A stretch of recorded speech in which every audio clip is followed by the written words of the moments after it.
Being a teacher बहुत बार ऐसा होता है कि हम as a teacher they can see any performance in you. तो हर्षिता, मैं चाहूँगा, आपने 2 पॉइंट्स बताई थी, एक बार कुछ नई पोएम कोई बताना चाहेंगे आप? Yes, sir. There is a poem which develop daily habits of the children. Okay. And that is 1, 2, buckle my shoe, 3, 4, brush your teeth, 5, 6, take a bath daily. That's great. And like this develop. And during an intro, they can ask about the poems. They can ask lot many things. But even sometimes those who are saying like listening music or singing and all this, so then ask about some song also to deliver. At that time, I think you should be confident. You should be prudent enough कि आप किसी भी तरीके के question को easily handle करें। और interview अगर आपको बोलता है कि आप 2 लाइंस गाकर बताइए, तो गा सकते हैं आप? Definitely please sir. मैं दोस्ती के ऊपर बोलना चाहूँगी। Sure. Like there is a song यारा तेरी यारी। Okay, I want to sure you can sing that. यारा तेरी यारी को मैंने तो खुदा माना, मेलोडियस वॉइस। याद करेगी दुनिया तेरा मेरा अफसाना। That's great, really appreciable. Harshita, अच्छा बोला उन्होंने, अच्छा गाया।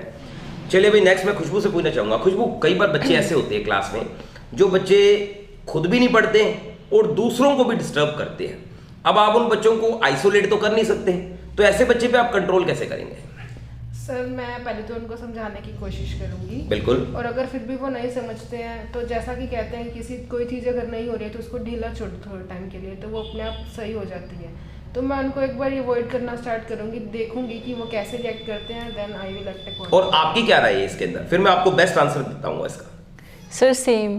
ओके, मीन्स आप एक बार उन्हें लूज रखेंगे। Yes, definitely. मेरा मानना है कि देखिए बच्चे, एक बच्चा, ये क्वेश्चन भी मैंने इंटरव्यू से ही लिया है जो पूछा गया है। देखिए बहुत बार ऐसा होता है कि जो इंटरव्यूअर है वो आपको नई एक्सपेक्ट, यानी कि उन्होंने जो सफ़र किया हुआ होता है या फिर जो टीचर्स होते हैं बैठे होते हैं, उनकी लाइफ में जो सिचुएशन होते हैं वही क्वेश्चन वो पूछते हैं। तो उनका क्वेश्चन जेन्युइन है कि कोई भी बच्चा है जो दूसरों को भी तंग कर रहा है और खुद भी नहीं पढ़ रहा है, इसका मतलब ये हुआ कहीं ना कहीं वो बच्चा आपकी आंखों के हटकर वो ये काम कर रहा है।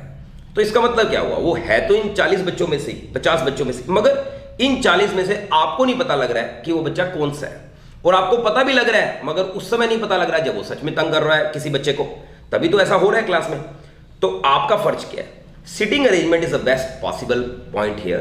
You don't allow him to make it groups, make him sit little bit front of you for some time, it can be, क्योंकि लगातार अगर आप एक बच्चे को आगे बिठाएंगे तो ये पार्शलिटी करेंगे। तो आप कुछ समय के लिए या कुछ टाइम पीरियड के लिए इस तरीके की सिचुएशन क्रिएट करेंगे।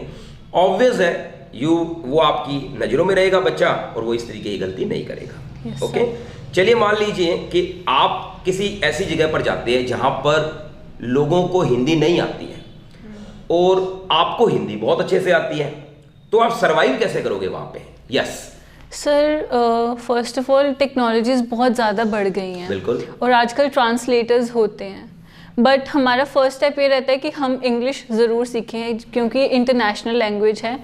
आपकी मदर लैंग्वेज आपको आती हो या ना हो, लेकिन इंग्लिश ऐसी है जो आपके कनेक्शंस को बढ़ाती है। बिल्कुल। और बाकी जिनको ना इंग्लिश आती है ना दूसरी लैंग्वेज आती है, तो उनके लिए तो ट्रांसलेटर्स हैं। And they will suffer also some part. Yes sir. Okay, so can you introduce yourself in English? Yes sir, please. आप अपनी स्ट्रेंथ्स और वीकनेस हमें इंग्लिश में बताइए। Okay sir. The strengths of mine which makes me a good asset are my diligence and the dedication for the task at hand, and the limited side of my personality is that I am a critic, that is I don't tolerate poorly executed tasks. And what does your name mean and how it is similar to your personality? Okay sir, my name is Riddhi and Riddhi means luck. So according to me, my luck always follows me and my luck always supports me. That's good. And Khushbu, what does your name mean? Khushbu means fragrance. Yes. And how it is similar to your own personality? As many people say that I am an optimistic person, so like fragrance, I spread optimism wherever I go. That's good. And next, Harshita, what does Harshita mean? Sir, Harshita means full of happiness. Happiness. And are you similar to your personality? Yes, How? sir. I am very cheerful and happy girl. I always spread happiness wherever I go. Okay. Riddhi, आपने teaching profession क्यों choose किया अपने career में? Sir teacher बनना एक बहुत अच्छी चीज़ है। मेरे अकॉर्डिंग जो कंट्री की ग्रोथ है वो मेनली टीचर्स पर ही डिपेंड करती है। बिल्कुल। जो टीचर्स होते हैं वही स्टूडेंट्स को गाइड करते हैं कि उन्हें आगे लाइफ में क्या करना चाहिए। Right. जब उनका बेस अच्छे से बना होगा तभी वो कंट्री के डेवलपमेंट में पार्टिसिपेट कर पाएंगे। बिल्कुल बिल्कुल, योर पॉइंट इज गुड। और समय आगे एक छोटे से टिप देने का जो हमारे स्टूडेंट्स को बहुत बेनिफिट देगा। सी स्टूडेंट, जो अब की बार मैंने नोटिस किया रिगार्डिंग एनवीएस में, हमेशा कहता आ रहा था कि एनवीएस में जो लेवल ऑफ कम्युनिकेशन है, लेवल ऑफ इंग्लिश है स्पेशली, वो इतना स्ट्रांग नहीं रहता है। तो आप बाइलिंगुअल आंसर्स दीजिए, हिंदी में दीजिए। इवन हिंदी टीचर्स को तो मैं स्ट्रांगली कहता था कि आप हिंदी में इंट्रो दीजिए, ऐसा कुछ भी नहीं है। हाँ, इंट्रोडक्शन वगैरह अगर आपको इंग्लिश में आता है तो वेल एंड गुड है। बट इस बार जो मैंने जस्टिफिकेशन किया है, या फिर मेरे जो स्टूडेंट्स इंट्रो देने गए तो मैंने जो जज किया, during an intro they have asked lot many things in English. Even they told them, Hindi teacher, they told them to translate in English. Even जो स्टूडेंट एसएसटी वगैरह के थे उनको भी बोला आप डेमो इंग्लिश में दीजिए। KVS is quite upper limit, मगर एपीएस का तो कोई मतलब ये मान लीजिए कोई लिमिट नहीं है, वो तो सिर्फ इंग्लिश में ही इंटरव्यू लेते हैं। रिगार्डिंग केंद्रीय विद्यालय में बताना चाहूंगा कि you should practice in English, क्योंकि हिंदी में तो आप बोल ही लेंगे।